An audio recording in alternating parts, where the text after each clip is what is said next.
2025 උත්තම ශ්‍රී දළදා ප්‍රදර්ශනය වන්දනාව පුරා සුවඳවත් වූ මුස්ලිම් සහෝදරත්වයේ මනුස්සකමට උපහාර කරමු. මහා කාරුණික ශාන්තිනායක ලෝතර සම්මා සම්බුදුරජාණන් වහන්සේගේ ශ්‍රී මුඛයෙන් දේශිත 84000ක් ධර්මස්කන්ධයේ පහස ලැබූ වාම රදනක දන්ත ධාතුන් වහන්සේ සමස්ත ලෝකවාසී බෞද්ධ ජනතාවගේ මුදුන් මල්කඩ ලෙසින් උත්තම ගෞරවාදරයෙන් යුතුව ලෝකවාසී බෞද්ධ ජනතාව බෞද්ධ නොවන ජනතාවත් චිරාගතව පිළිගනිති. ශ්‍රී ලංකාවේ තිස්සිරි මෙවන් රජතුමාගේ රාජ්‍ය පාලන සමයේ දන්ත කුමරු සහ හේමමාලා කුමරිය විසින් දඹදිව සිට ශ්‍රී දන්තදාසුන් වහන්සේ ලංකාවට වැඩම කිරීමෙන් අනතුරුව දෙව්ලේ බමුණන්ගේ මඟ පෙන්වීම අනුව අනුරාධපුර මේඝගිරි මඩුකන්ද විහාරයට වැඩම කර වූ බවත් ඉන්පසුව ලංකාවාසී භික්ෂුන් වහන්සේටත් ජනතාවට දළදා ප්‍රදර්ශනයක් පැවැත් වූ බවත් දළදා ඉතිහාසයේ සඳහන් වේ. එය ශ්‍රී ලංකාවේ පැවැත් වූ ප්‍රථම දළදා ප්‍රදර්ශනය ලෙසින්ද සැලකිය හැකිව තිබේ. එදා ශ්‍රී දළදා වහන්සේ තැන්පත් කිරීමට සෑදූ මන්දිරය ලංකාවේ ප්‍රථම දළදා මන්දිරය ලෙසින්ද සැලකේ. ඉන් ඉක්බිතිව ලංකාව පාලනය කළ ප්‍රධාන රාජධානිය පැවති දනව්වට හෙවත් ප්‍රදේශයට දන්ත ධාතුව වැඩම කරවා මහත් වූ භක්ති ප්‍රණාමයෙන් යුතුව දළදාව සුරකීම හා වත්පිළිවෙත් චාරිත්‍ර පැවැත්වීම ශ්‍රී ලංකා රාජ්‍යයේ පුරවැසියන්ගේ අනුලංඝනීය වගකීමක් ලෙසින් සලකා කටයුතු කර ඇති බව ඉතිහාසය පිරික්සීමේදී සුපැහැදිලිව ගම්‍යමාන වේ. ඓතිහාසික වශයෙන් කාලානුරූපව එලෙස විවිධ වත්පිළිවෙත් හා පූජා චාරිත්‍ර ආදියෙන් පුද දෙමින් දන්ත ධාතුන් වහන්සේ ශ්‍රී ලාංකේය ජාතියේ බෞද්ධ ජනතාවගේ උත්තම පූජනීය වන්දනීය උරුමයක් ලෙසින් අද දක්වාම අඛණ්ඩව අවිවාදිතව පිළිගනිමින් සුරක්ෂා කොට ආරක්ෂා කරමින් තිබේ. දළදා වංශ කතාවේ ඉතිහාසයට අනුව ශ්‍රී ලංකාවට එල්ල වූ සතුරු ආක්‍රමණ යුද්ධ ආදීයේදී ශ්‍රීලත් දළදා වහන්සේ රැක ගැනීම ආරක්ෂා කර ගැනීම රට ආරක්ෂා කර ගැනීමට නොදෙවෙනි කොට සැලකූ බවද ප්‍රකට වේ. එසේම ශ්‍රී දන්ත ධාතුන් වහන්සේට කරන පුද සත්කාර තේවාවන් හා පූජාවන් අඛණ්ඩව අනුලංඝනීයව පවත්වාගෙන යාම සහතික කරනු පිණිස නීති පනවා දළදා වහන්සේ සුරකීම හා උන්වහන්සේට නිසි ගෞරවය දැක්වීම නීතියෙන්ද සහතික කර තිබූ බව දළදා සිරිත පරීක්ෂාවේදී පෙනී යයි. එදා මෙදා තුර ශ්‍රී දන්ත ධාතුන් වහන්සේ ලෝකවාසී බෞද්ධයන්ගේ ගෞරවනීය උරුමයක් ලෙසින් පුද පූජා කරමින් ආරක්ෂා කළ අතර එමගින් ශ්‍රී ලංකාවේ රාජ්‍ය උරුමයේ සුවිශේෂී පූජනීය උත්තරීතර රාජ්‍ය සංකේතයක් වශයෙන්ද ඉමහත් ගෞරවයට පාත්‍ර වූ බව සඳහන් කළ හැකිය. එම ඓතිහාසික විශේෂත්වයෙන්ම චිරාගත සම්ප්‍රදායන් අනුව අද වන විට දළදා සමිඳුන්ට දෛනිකව අලුයම උදෑසන සහ සවස තේවා මුර 3කින් භක්තිමත්ව පුද පූජා පවත්වනු ලබයි. තවද සෑම වසරකම ආරම්භයේ අලුත් සහල් මංගල්‍යය අප්‍රේල් මාසයේදී අලුත් අවුරුදු මංගල්‍යය ජූලි අගෝස්තු මාසවලදී දළදා පෙරහැර මංගල්‍යය නොවැම්බර් මාසයේදී කාර්තික මංගල්‍යය යනුවෙන් විශේෂිත පූජා චාරිත්‍ර 4ක් පවත්වනු ලබයි. එයින් දළදා පෙරහැර මංගල්‍යය දහස් ගණනක් සංස්කෘතික කලා ශිල්පීන්ගේ සහ සිය ගණනක් අලි ඇතුන්ගේ ලක්ෂ සංඛ්‍යාත දෙස් විදෙස් ජනතාවගේ සහභාගීත්වයෙන් විචිත්‍රවත් උත්සවයක් ලෙස පවත්වනු ලබයි. ඒ අනුව විවිධ කාලවකවානුවල විවිධ අරමුණු පෙරදරි කරගෙන පවත්වන දළදා ප්‍රදර්ශන උත්තම ශ්‍රී දළදා වන්දනා පවත්වනු ලබන්නේ දළදා වහන්සේට දෛනිකව පවත්වන පූජා තේවා මුර එලෙසින්ම පවත්වමින් මහජනයාට දළදාව සියසින් දැක බලා වන්දනාමාන කර ගැනීමට ලබා දෙන සුවිශේෂී අවස්ථාවක් ලෙසයි. මෙහිදී සිදු කෙරෙන්නේ ශ්‍රී දන්ත ධාතුව වඩා හිදුවා තිබෙන දන්ත ධාතු මන්දිරයෙන් බැහැරටගෙන ප්‍රදර්ශනය කරමින් ප්‍රදර්ශන කරඬුව නමින් හැඳින්වෙන විශේෂිත වීදුරු කරඬුවක් තුළ වඩා හිඳුවා මහජනයාට සියසින් දැක ගැනීමේ දැක බලා එවැනි දළදා ප්‍රදර්ශනයක් සඳහා තීන්දුව తీරන ගැනීමේ බලය අධිකාරිය පවතින්නේ මල්වතු අස්ගිරි උභය විහාරාධිපති මහානායක හාමුදුරුවන් දෙදෙනා වහන්සේ සහ ශ්‍රී දන්ත ධාතුන් වහන්සේගේ ගිහි භාරකාරත්වයේ උසුලන දළදා මාලිගාවේ දියවඩන නිලමේතුමන් යන තයි ප්‍රාර්ශවයේ සම්මුති එකඟත්වයකට අනුව වේ.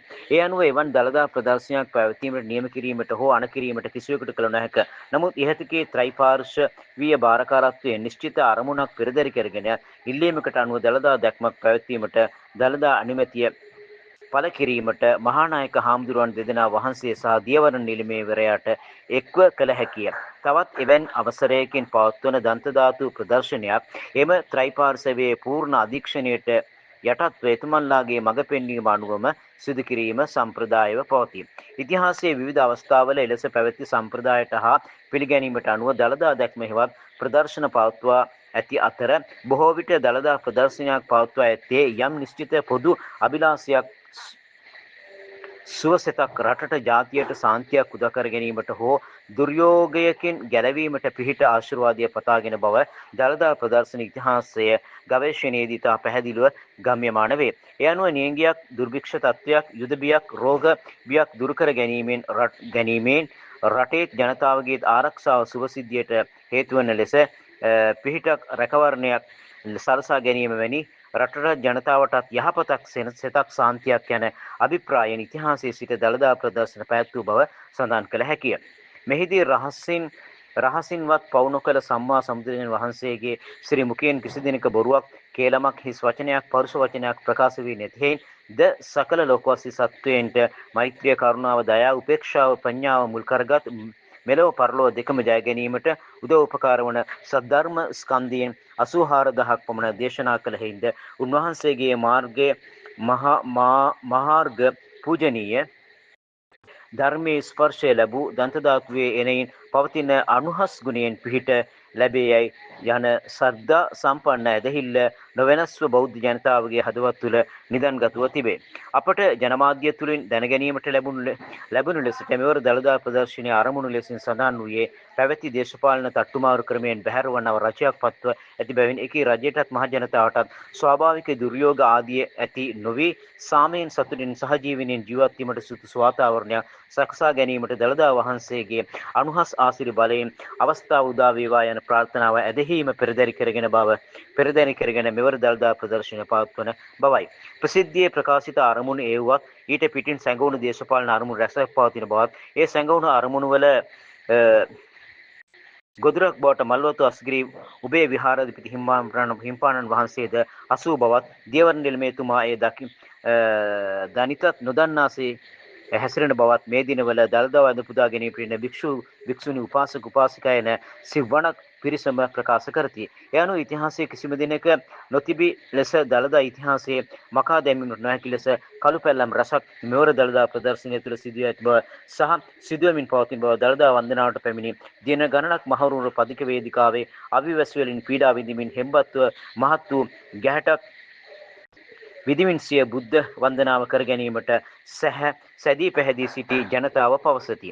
ඉන් සමහරක් ප්‍රකාශයන් රටේ රූපවාහිනී පුවත්පත්වැනි ජනමාධ්‍ය මගින් සහ සමාජ මාධ්‍ය මගින් නිරාවරණය වී අන්තර්ජාලයේ සැරිසැවෙමින් පවතී. එම තොරතුරු වලින් ප්‍රකාශ වන ආකාරයට මෙතෙක් ඉතිහාසයේ කිසිම දළදා දැක්මකදී නොපැවති දළදා ඉතිහාසයට මකා දැමීමට නොහැකි කළු පැල්ලම් රසක් මෙම දළදා ප්‍රදර්ශනයේදී එකතු වන බවයි. දළදා ප්‍රදර්ශනය නැරඹීමට පැමිණි සිව් දෙනෙකු රෝගාතුර වීමෙන් අනතුරු මහනුවර මහලුවරට ඇතුළත් කිරීමෙන් පසු මේ ගොස් තිබීම සිදු නොවිය යුතු තිබූ ඛේදවාචකයකි. නිසි ප්‍රථමාධාර පහසුකම් සහ රෝල ගත කිරීමේ පහසුකම් තිබුණේ නම් මෙම අවසනාවන්ත මරණ වළක්වා ගත හැකිව තිබූ බව දත් බොහෝ දෙනා පවසති. එය මෙවර දළදා ඉතිහාසයට එක්වෙන අසංවිධානාත්මක භාවයේ ලොකුම කළු පැල්ලම වනු ඇත. මියගිය අයගෙන් දෙදෙනෙක් සිවිල් පුරවැසියන් වේ. දෙදෙනෙක් රාජකාරී පැමිණි පොලිස් නිලධාරීන් වේ. මහනුවර මහරෝහලේ අධ්‍යක්ෂකවරිය තහවුරු කරන ආකාරයට මේ වෙනුවට දළදා වන්දනාවට පැමිණි පුද්ගලයන් 300කට අධික සංඛ්‍යාවක් විවිධ රෝගී තත්ත්වයන්ට පත්වීම රෝග උස්සන්නව මහනුවර මහරෝහලේ නිවාසිකව ප්‍රතිකාර ගනිති. 3000කට අධික ප්‍රමාණයක් බාහිර රෝගයන්ගෙන් ප්‍රතිකාර ලබා පිටව ගොස් ඇත. දළදා ප්‍රදර්ශනය නැරඹීමට බැතිමතුන්ට සියලු පහසුකම් සපයන බවට ජනමාධ්‍ය මගින් ප්‍රචාරය කර ආරාධනා කර දැන් ඕනට පහසුකම් සැපයීමට නොහැකි බව කියා දළදා දැක්මට නොයන ලෙසට ආයාචනා කිරීම මින් පෙර කිසිදාක සිදු වී නැත. එනෙයින් ඒ දළදා ප්‍රදර්ශනයේ ඉතිහාසයේ නොමැකෙන කළු පැල්ලමක් වනු ඇත. බැතිමතුන්ට දළදා ප්‍රදර්ශනයට පැමිණීමට පහසුකම් සැලසූ පොදු ප්‍රවාහන සේවා රජයේ විසින්ම නියෝග කොට නවතා දමා දළදා වන්දනාවට මහජන සහභාගීත්වය දුර්වල කිරීමට කටයුතු කළ ඉතිහාසයේ ප්‍රථම අවස්ථාව ලෙස මෙම දළදා ප්‍රදර්ශනයේ ඉතිහාසය තුළ පැහැදිලි වන ඇත. දළදා ප්‍රදර්ශනයේදී පුද්ගලයන් 3 දෙනෙකුට ලැබෙන නැරඹුම් කාලයේ තප්පරයකට සීමා කළ ප්‍රථම අවස්ථාවද මෙවර දළදා ප්‍රදර්ශනයයි. මෙතුමතුන්ට පහසුකම් සැලසීම ඉතා අසංවේදනාත්මක පැවතීමයි දළදා වන්දනාවට පැමිණි සදහැවතුන්ගේ පෝලිම් වල ගැටුම් ඇතිවීම එම පෝලිම් කිලෝමීටර් 6-7 දක්වා දික්වීම දළදා වැඳීමට පැමිණි බැතිමතුන්ට දින 3-4ක් පදික වේදිකාවේ අවබැසි රෑදවල් නොතකා පීඩා විඳිමින් සිටීමට සිදුවීම වැසිකිලි පහසුකම් පානීය ජලය කැම බීම නොමැතිකම් ආදී මහජන පීඩාවලට ලක්වීමට සිදුවී මහනුවර නගර සභාවට නගරයේ කැලිකසල බැහැර කිරීමට දැඩි අපහසුතා ඇතිවීම බැතිමතුන් පදික වේදිකා කාණු සහ පොදු ස්ථානවල මුත්‍රා කිරීමෙන් මල පහ කිරීමෙන් නගරයේම මහත් සෞඛ්‍ය තර්ජනයකට ලක්වීම විශාල ලෙස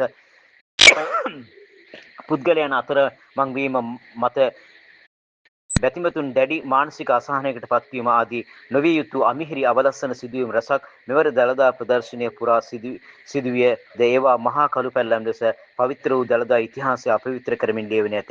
මේ සිදුවීම් ගැන මෙම ලිපියේ ලියුම්කරුවනට මට අද දින මහනුවර සිට කුණ්ඩසාලයේ දෙසට දළදා වන්දනාවට පැමිණි සිය අභිප්‍රාය ඉටු කර ගැනීමට නොහැකි වයස අවුරුදු 26ක පමණ මැණික්කින්න සම්පකාරයේ සේවය කරන කළමනාකාරිනියක් කී කතාව පාඨක ඔබේ බුද්ධිමය අවධානයට කෙටියෙන් ඉදිරිපත් කරන්නේ ඒ ඔබේ හෝ ඔබේ ඥාතියාගේ හිතවතාගේ හඳුනනායගේ කතාවද විය හැකි හේිනි. මගේ මහත්තයා හමුදාවේ මගේ වයස අවුරුදු 5 පුතා දාලා දළදා වදින්න ආසාවට පෝලිමට ආවේ. අම්පිටිය පැත්තෙන් රෑදවල් දෙකක් නිදිමරාගෙන අපේ කට්ටියත් එක්ක මහ පෝලිමේ දුක් විඳා. ඒ දවස් දෙක මම සම්පකාරයෙන් නිවාඩු ඉල්ලා ගත්තා. මට පෝලිමේ හිටියට වඳින්න ලැබුණේ නැහැ. හෙට මට වැඩට යන්න ඕන. ඒ නිසා ගෙදර යනවා. ඇස් වලින් කඳුළු බේරේ. දවස් දෙකම හරියට දත් මැදලා නැහැ. මූණ හොදලා නැහැ. දන්සල් දෙන අය දීපු දෙයක් කාලා පේමන්ට් එකේ දුක් විඳින බින්දා සමාවෙන් අන්කල්. මගේ යට ඇඳුම් ගැන මට අපූලයි දුකයි. අපි ගෑනු පෝලිම් වල මිනිස්සු රෙද්ද වට කරගෙන අල්ලගෙන වැසිකිලියන්නේ. shopping මළු වලට ඒ කරලා වැවට දානවා, පාරට දානවා, කුණුබක් වලට දානවා. මිනිස්සු අසරණයි. පෝලිමේ තැන රැක ගන්න එහෙම කරනවා. ජංගම වැසිකිලියක් හොයාගෙන කිලෝමීටරයක් දෙකක් යන්න ඕනේ. එහෙම වැසිකිලි ගිහින් සෝදා ගන්න ක්‍රමයක් නෑ. කී දෙනෙක් මේව දළදා වඳින්න යන්නේ ඇක්ටිව් බෙන්ද වැසිකිලි ගොස් සෝදාගන්නේ නැතිව. මේක මහා පවක්. අපි දානියෝලා ලුණු බලන්නේ නැහැ. ඉඳුල් වෙනවට පෝලිම් වල මිනිස්සු දෙස් තියනවා. එයාලගේ හිත්වල මෛත්‍රිය, කරුණාව, දයාව, අනුකම්පාව වේලිලා යනවා. බින්ද වදයට අපේ නගරයේ ඉඳලා අපිට අපේ බුදුන් වඳින්න විදිහක් නැහැ. මේක හෙන ගහන අපරාධයක්. දළදා වහන්සේට කරපු නිග්‍රහයක්. පින් කරගන්න ගිහින් අපිට පව් පෙරෙව්වා. අපේ රට ආශිර්වාද පතා දළදා වන්දනාව සාදුනාදදී කොච්චර මෛත්‍රී සිතින් කරන්න ඕන එකක්ද. රට වටේට බොරු ප්‍රචාර ඇරලා මිනිස්සු ගෙන්නවා. මිනිස්සු අසරණ කළා. දළදා වහන්සේට මේ කරපු අවමානයට අපේ රටටම ලොකු සාපයක් වෙයි කියලා මට බයයි. ඇය හඬයි. අසරණ වූ මා ඇයට පැවසුවේ මෙපමණකි. දුව ඔයා ආවේ බුද්ධාලම්බන ප්‍රීතියෙන්. ඒක කුසලයක් වැඳ ගන්න බැරි වුණාට, දැක ගන්න බැරි වුණාට පස්තැවිලි වෙන්න එපා. චේතනාව පිරිසිදුයිනේ. චේතනාහන් වික්කවේ කම්මන් වදාමි. ඇගේ ප්‍රකාශයන් අන්දමන්දු මට කියුනේ එපමණකි. මේ ආදී දහසකුත් එකක් මහජන පීඩාවන්ට රටේ ජනතාව ගොදුරු කළ දළදා ප්‍රදර්ශනයක් ලංකා ඉතිහාසයේ කවර කාලයකවත් නොපැවති බව ඉදින් නොකිය මනාද. පවතින ඛේද වාචක තත්ත්වයේ කොතරම් බරපතලද යන යත් රටේ අතිගරු ජනාධිපතිවරයාට 24 වෙනි දින රාත්‍රී මහනුවරට හදිසියේ පැමිණ බැතිමතුන් මුණ ගැසී සිය ගණකාවට ප්‍රකාශ කිරීම සහ පෝලිම් වලට ගොස් ජනතාවගේ කරුණු විමසීම තුළින් පවතින තත්ත්වය බරපතලකම ගම්ම්‍ය වනවා නොවේද. අසංවිධානාත්මක බව, වැරදි තක්සේරු වලට එළඹීම, දුර්වල පරිපාලනය මෙන්ම ඉතා සාර්ථක ලෙස දළදා පෙරහැර දළදා ප්‍රදර්ශනය පැවැත්වීම සඳහා උපදෙස් ලබා දී අත්දැකීම ඇති මල්වතු මහානායක හිමියන්, අස්ගිරි මහානායක හිමියන් ලබා දුන් උපදෙස් සලකා හරිමින් ආදිසි දේශපාලන අස්තයක් ක්‍රියාත්මක වීම නිසා මෙම මහජන පීඩාව සිදු බවට තතු දත් අංශයන් පවතිති. නීතිය මත පාලනයක් ගොඩනැගීමට පොරොන්දු අපගේ නව රජයේ බලධරයන් මෙම දළදා ප්‍රදර්ශනය තුළ ඇති කළ මහජන පීඩාවට එම පනත යටතේ නීතිය ක්‍රියාත්මක කර දනුවම් ලබා දිය යුතු බවටද අද කතිකාවතක් ගොඩනැගෙමින් පවතී. එසේම රජයේ විධායක හා පරිපාලන ක්‍රියා මත ජනතාවට ඇති මූලික අයිතියක් වූ හෘද සාක්ෂියට සහ ඇදහිීමට ඇති අයිතිය බරපතල ලෙස උල්ලංඝනය වී ඇති බවත් ඒ සම්බන්ධව මානව හිමිකම් කොමිසම වහා විමර්ශනයක් කළ යුතු බවත් ප්‍රකාශ වේ. මෙම ලිපියේ ලියන්කරුවන මා ශ්‍රී දළදා මාලිගාවෙන් ප්‍රකාශයට පත් කළ මුල්ම පුවත්පත වූ දළදා සරණ පුවත්පතේ සංස්කාරකවරයා හා මුද්‍රණකරුවා ලෙසින් ශ්‍රී දන්ත ධාතුන් වහන්සේට අතිමහත් භක්තියක් ඇති පුරවැසියෙකු ලෙසින් පවතින තත්ත්වය මත සංවේදී වීම නිසා ලිපිය මාතෘකාව කරගත් ප්‍රස්තුතය ගැන එතෙක් කතා නොකිරීම ගැන පාඨක ඔබගෙන් සභාවයි දෙමි. ඊට ප්‍රවේශ වෙමි. ඒත තත්ත්වයේ මානූර නගරයේ පුරා අප්‍රේල් 18 දළදා ප්‍රදර්ශනය ආරම්භ වූ දා සිට පැවැත්වේ. වගකියයුත්තෝ වගවිය යුත්තෝ බලධාරියෝ පරිපාලකයෝ නිහඬය. මහ ජනතාව දිනින් දින පීඩාවට පත්වෙති. ජනතාවට දළදා වන්දනාවට ඉන්නට කියා ආරාධනා කර දැන් එනවා වැඩි යයි මෙසින් කියති. නමුත් ඒ අවස්ථාවේදී කාගේවත් ඇනවුමක් ඉල්ලීමක් පොළඹවීමක් ආරාධනයක් නැතිවම අතිමාත් මානව දයාවෙන් සම්ප්‍රයුක්තව මෙම මහජන පීඩාව අවම කිරීමට තමන්ට හැකි උපරිම ලෙස දායකත්වය ලබා දීමට සාමූහික එක්සත් තීන්දුවක් ගෙන කටයුතු කළ උතුම් මානව දයාවෙන් යුත් සහෝදර පිරිසක්ද මහනුවර සිටිහ. මෙම දළදා ප්‍රදර්ශනයේ ඉතිහාසයට එක්වන විට එම පිරිසේ නම් මතුකී කළු පැල්ලම් අතර දිදිලෙනු ස්වර්ණමය රේඛාවන් වනු ඇත. සිය ආගමික විශ්වාසයෙන් පිළිගැනීමෙන් බෞද්ධයන් නොව ඔවුන් සිය සහෝදර බෞද්ධ ජනතාව සිය ආගමේ බුදුන් මන් කළ ලෙස සලකන පූජා වස්තුව වන්දනා කිරීමට එන අවස්ථාවේදී පත්ව ඇති පීඩාව දුටු ඔහු එම සහෝදර ජනතාවට සහ ඔවුන්ගේ ආගමික විශ්වාසයන්ට සාකම්පිතව ගරු කර ඔවුන් වෙනුවෙන් දිවාරයන බලා අද දක්වාම අප කැපවීම තම නොමසුරු සහයෝගය පිරිනමින් සිටිති. ඔවුන් කවුරුන්ද? ඒ මහනුවර මුස්ලිම් දේවස්ථානවල ගෞරවනීය පූජකතුමන්ලා ප්‍රමුඛ කරගත් පරිත්‍යාගශීලී මුස්ලිම් වෙළඳ ප්‍රජාව සහ ජනතාවයි. සිරි දළදා වන්දනාවට පැමිණි සිය සහෝදර බෞද්ධ ජනතාව විඳින දුක් වේදනාව පීඩාව මෙන්ම ඔවුන් තුළ ඇති ශ්‍රද්ධා භක්තිය සහකම්පනයෙන් යුතුව මෙම ඉස්ලාම් භක්තික ප්‍රජාව වටහා ගනු ලැබිණි. එනෙයින් සංවිධානය වූ ඔවුන් දවසේ පැය 24ම දළදා වන්දනාවට එන බෞද්ධ සහෝදරයන්ට සියලුම දේවස්ථාන විවෘත කර තබන්නට තීරණය කළහ.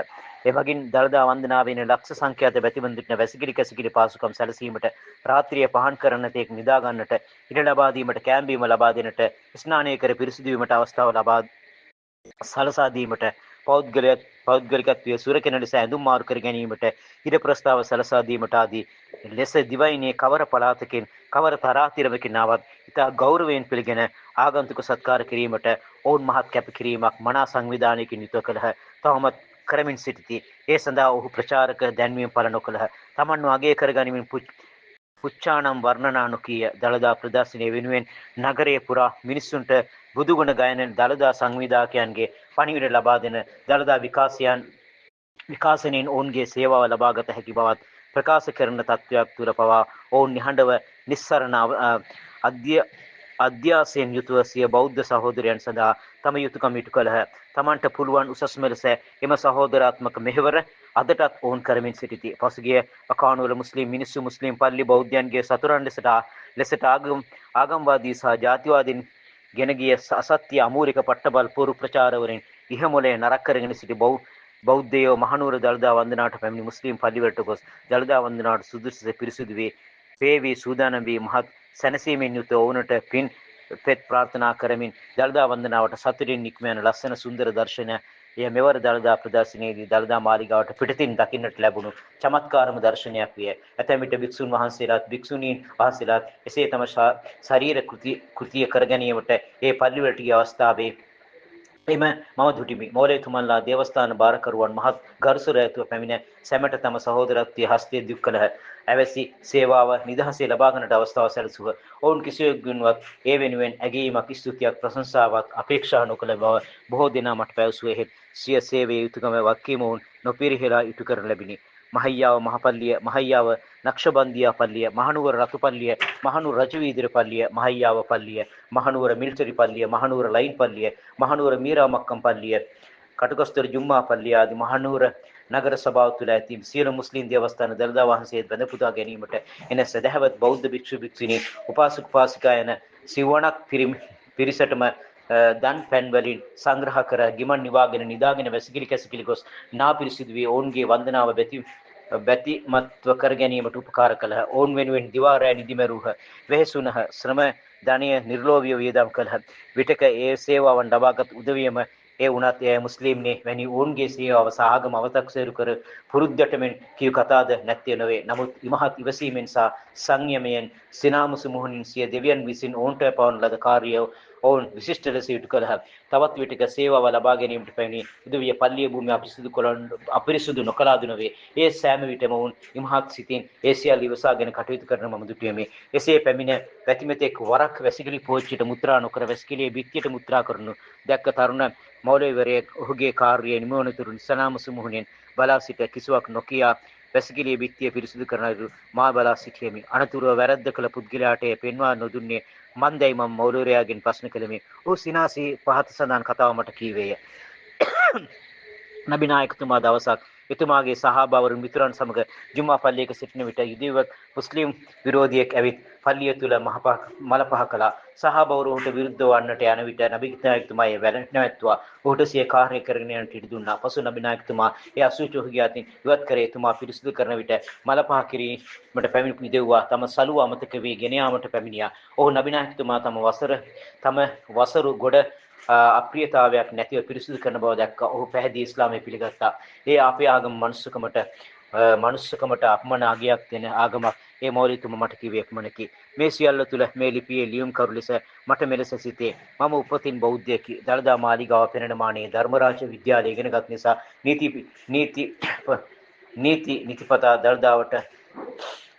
නිතිපතා දළදාවට වන්දනාමාන කළෙමි. පසු ජනමාධ්‍ය ශාස්ත්‍රීය වෘත්තීය ජීවිතයට පැමිණි මා දළදා මාලිගාවෙන් ආරම්භ කළ ධර්ම ප්‍රචාරය දළදා සරණ පුවත්පතේ ආරම්භක සංස්කාරකවරයා හා මුද්‍රණකරුවා විය. දැන් 67 වන වියට පත්ව සිටින මම බෞද්ධ පෞල් ප්‍රසිද්ධක බෞද්ධ හිතමිත්‍රාදීන් සමග සහ බෞද්ධ බිරිඳ දරුවා සමග සහ ජීවත් වන්නෙමි. බුදුන් වහන්සේත් උන්වහන්සේගේ දර්ශනයටත් අතිමහත් භක්තියක් ඇත්තෙමි. ඒත් මගේ නොදන්නාකම කොතරම්ද ඉස්ලාම් ආගම කොතරම් යහපත් මානව ප්‍රේමී ආගමක්ද මොහමඩ් නබිතුමානෝ තම ජීවිතයෙන් ප්‍රකට කළ ගුණාංග තුල බුදුන් වහන්සේගේ සිය ජීවිතයෙන් ප්‍රකට කළ උතුම් මානව ගතිගුණම තිබෙනවා නේද?